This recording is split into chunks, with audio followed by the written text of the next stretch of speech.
Today, the history of the papacy is brought to you in part by Sudio Premium Headphones and Earbuds. Sudio offers 5 distinct and high-quality styles. Each has incredibly long battery life, which is really key when you're outside all day doing hard work and your Bluetooth earbuds die. Doesn't it always happen right in the middle of the best part of the show? Ridiculous. You shouldn't have to go through that. The same thing if you're listening on a long commute. It's just barbaric. These headphones and earbuds have excellent audio quality with sleek and sophisticated Scandinavian design as well.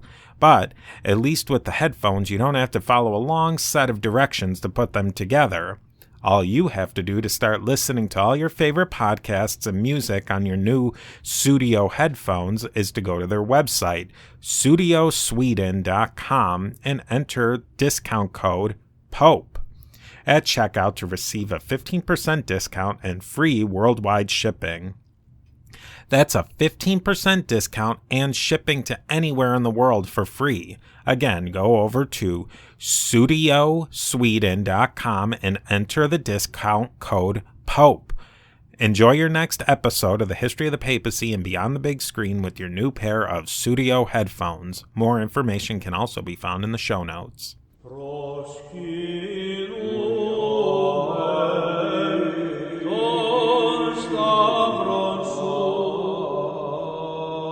Episode 66, The Church in the Dark Ages, Part 7, Further Schisms.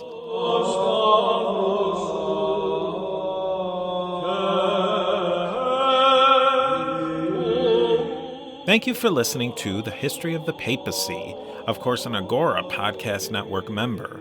Go over to agorapodcastnetwork.com to find more great, thought-provoking, and independent podcasts. You can learn more about the history of the papacy at a2zhistorypage.com. You can also connect and like all the social media from there and link to Apple Podcasts where you can leave a rating and review. A very special thanks goes to patron Andy for purchasing me the wonderful book 10 Popes That Shook the World by Eamon Duffy. This looks like a really fascinating read and I can't wait to read it. I would also like to thank Giles for his generous donation through PayPal. If you're still a little angry about the whole Patreon changing their policy, then changing it back again fiasco, PayPal through the website a2zhistorypage.com is still an option if you are considering supporting the show. Now, it has been a long time since we have talked about the situation of the popes of Rome in the late 400s AD. We haven't been at a standstill by any means. Just like early in the history of the papacy, we stopped to talk about the abdication of Pope Benedict XVI and election of Pope Francis. I think it was very important to stop and talk about the 500th anniversary of the Protestant Reformation. The Reformation was a pivotal piece of the history of Christianity and the popes of Rome. When big events like that come up, we here at the History of the Papacy will be your place for news and history. I will very quickly review where we left off, but now is as good of a time as any to go back and listen to the last few episodes for a proper review and just for your personal enjoyment. The simple theme was a political battle in Rome for who to support, the Goths in Ravenna or the Emperor in Constantinople. The Ostrogoths were the effective political power in Italy at the time. They ran the day-to-day show, so to speak, but there was a significant group of nobles and church leaders who found the emperor in Constantinople to be a more acceptable option than a barbarian Germanic king. There was a real split among the Italian nobility and clergy. If you were a Roman, which, everyone still thought of themselves, then it was a tough call who to support. The Germanic Ostrogoths, who were the practical political power, or the dream of a return to the power of the Roman Empire with a proper Roman emperor. A return to a real Roman Empire, not an Ostrogothic successor kingdom, had practical and political economic concerns, not just a fantasy of going back in time. The Ostrogoths were the real power in Italy. They had armies, aristocracies, and native Italian administrators. On the other hand, many Italians still had economic, familial, and political connections to the Eastern Roman Empire. In the last few episodes, we talked about the Henoticon and the push and the pull between the Roman papacy and clergy and the Eastern ecclesiastical hierarchy. The secular and ecclesiastical politics of the East were always Byzantine. There's no doubt about that. There were factors that pulled the popes in Rome to have closer relations with the East, but that at the same time, factors that led the popes and the Roman clergy to want independence from Eastern affairs. The goals of independence and alliance with secular powers is going to be the theme we will run into basically for the entire history of the popes of Rome and Western Christianity, but especially for the rest of this current series. In the last few main episodes, we talked about the Acacian Schism. This was a schism between the Eastern and Western churches over the Henoticon, otherwise known as the Formulation of Union. This was a document designed by the Emperor of the East, Zeno, to create a compromise between the Monophysites and the Chalcedonians. It wasn't a perfect compromise, but it wasn't too bad either. At this point, we are about a dozen years into the schism. In the East, the Henoticon was fairly popular. In the West, not so much. The popes generally hated the Henoticon and were ready to dig their heels in over the compromise. Much of the last few popes' problem with the Henoticon boiled down to the themes of ecclesiastical and political independence and interdependence. There was a camp in the city of Rome that wanted closer relations with the Eastern Roman Empire and Constantinople. This included some clergy, but mainly the aristocracy of Rome. They still had the close economic ties to the empire we talked about. Culturally, they were still thoroughly Roman, too. The abdication of Romulus Augustulus was still close in the rearview mirror, and people were still mad about barbarians taking over the show. You can argue whether they should have just gone along to get along with the times and saw that the Ostrogoths weren't running things all that much differently than the way they were run pre-476. But come on. People are people, and change can be very difficult. So, of course, there was naturally going to be people who were going to want to desperately hold on to what they knew and would try to steer things back into the direction of the established order. Now, if you were an Italian aristocrat, you might have had at least a little reason to be a bit frightened of the new order. Odoacer was a decent chap. He ran the Gothic military upper class quite well. He embraced Roman traditions and did his best to go along to get along. Then a new guy hits the scene with a different worldview, Theodoric the Great. Initially, Theodoric was a lot like Odoacer.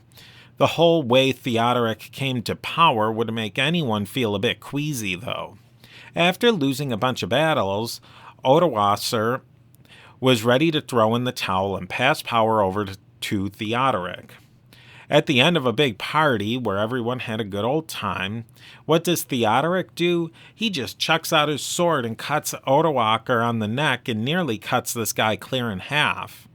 And I've also kind of butchered Odoacer's name about 4 different ways here, so forgive me for that, Odoacer.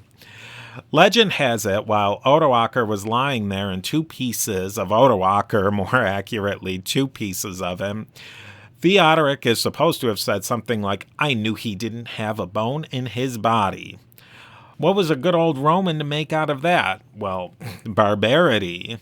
There was other local Italian Romans who found ways to succeed in this new Ostrogothic environment. Many Italian aristocrats rose high in the ranks of Ostrogothic administration, so they had a serious investment in the Goths sticking around and the apple cart not getting upset by the Eastern Roman Byzantines. Anyhow, that is about the state of things in 498. The Eastern and Western churches are still fully involved in the Acacian Schism with no signs of reconciliation, and Theodoric the Goth is running the show in Italy, along with strengthening his position among the Gothic kingdoms in the West, from Spain to southern Gaul, you name it. Pope Anastasius II died in 498. he swung the pendulum more in the pro-Constantinople direction, which set the battle lines in the election of the next pope. On the very same day, in 498, two men were elected and ordained pope, Laurentius and Symmachus. Laurentius had the support of a minority of the Roman clergy, but had the backing of the city of Rome's aristocracy, which I should say was a strong, wealthy, and going concern at this time. Won't be for very much longer, though. Symmachus was elected with support of the vast majority of the clergy of Rome, and just slightly earlier than Laurentius. So, of course, both sides sat down at the table and just really worked hard to hammer out their differences. They hugged, had a bit of tea, and then figured out this whole mess. Of course, that isn't what happened. You know as much as I do, something like that would never happen in a million years. The result was the inevitable mob violence that always occurred in Rome when basically anything happened. This isn't the first and certainly not the last time you'll be hearing me say the words mob violence. Laurentius and Symmachus did understand that the mob violence had to end, but their two camps weren't able to come to an agreement, so they kicked the decision to Theodoric.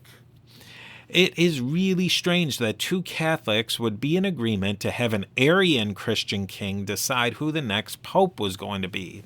But this speaks to the really strange church-state relationship going on in early Western Christianity. Eastern Christianity had settled into a situation with the patriarch and an emperor working in close concert. This was more difficult in the West because the top religious figure was based in Rome, and the civil authority, namely the Ostrogothic king, was based in Ravenna. The secular king was also an Arian, so there wasn't even a religious relationship overlap there. The Goths didn't want to integrate with the local people who they ruled either.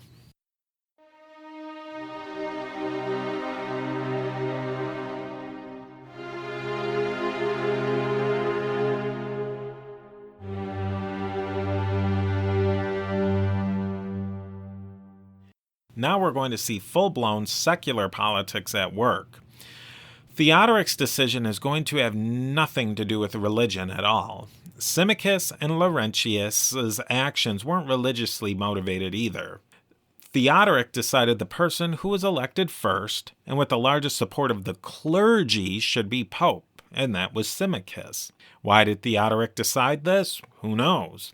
He had plenty of reasons to be disposed towards Symmachus, but also no real investment on who was pope either. It also didn't hurt that Symmachus was a supporter of the Goths. Laurentius was given the consolation prize as bishop of an important see near Rome.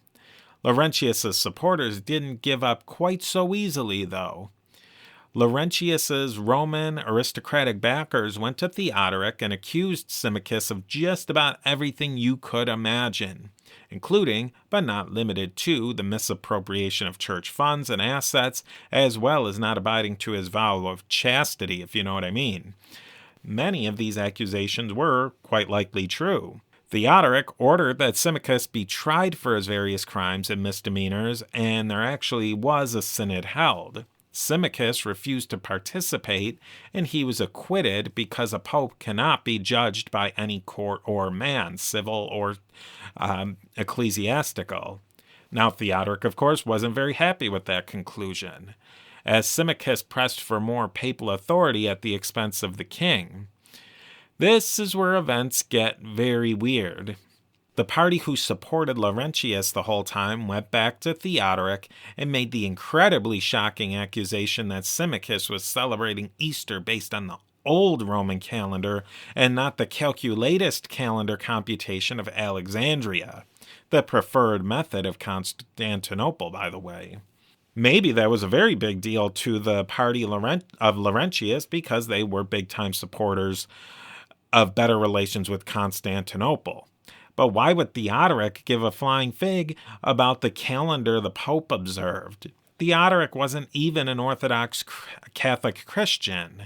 I mean, who knows how the Arians even calculated the date of Easter?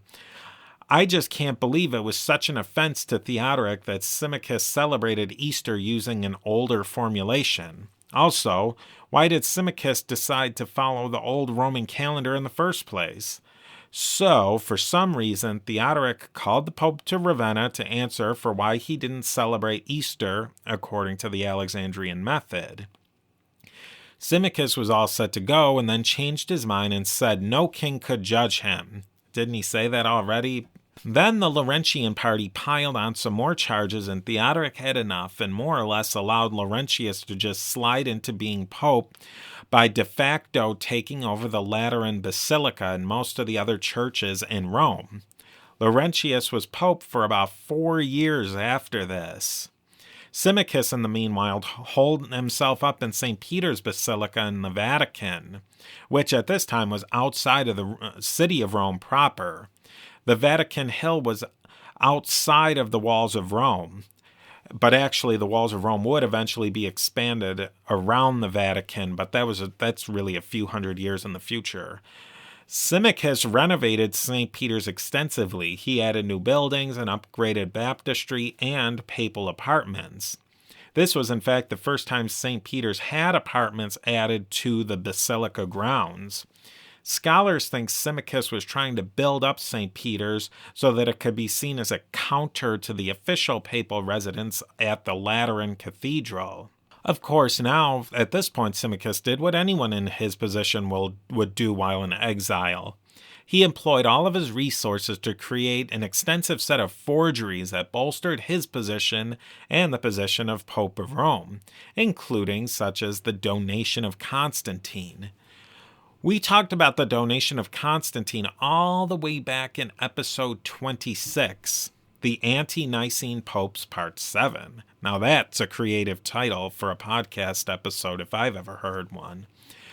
We went into that particular forgery in some detail, but there were other forgeries that can be directly linked to Symmachus's forgery machine. Like I said, many of these forgeries are stories about Pope Sylvester, who reigned in the early 300s, and the forgeries were designed and crafted to show not only the power of the Pope of Rome, but also the independence of the Pope of Rome from any other ecclesiastical or secular authority. Often, in the history of the popes of Rome and Western Church, we see the office of Pope developing and evolving certain powers due to the changing political events or interpretations of councils, early writers, and biblical texts. There's also times when they were just making stuff up. At this point in history, Symmachus is just making it up as he went along. Symmachus doesn't just ride off into the sunset. He didn't go into retirement churning out forgeries nobody cared about. He made his way back into power as Pope after 4 long years. The story goes that a deacon from Alexandria came to Rome and then went to Ravenna and was able to convince Theodoric to allow Symmachus to return to being Pope.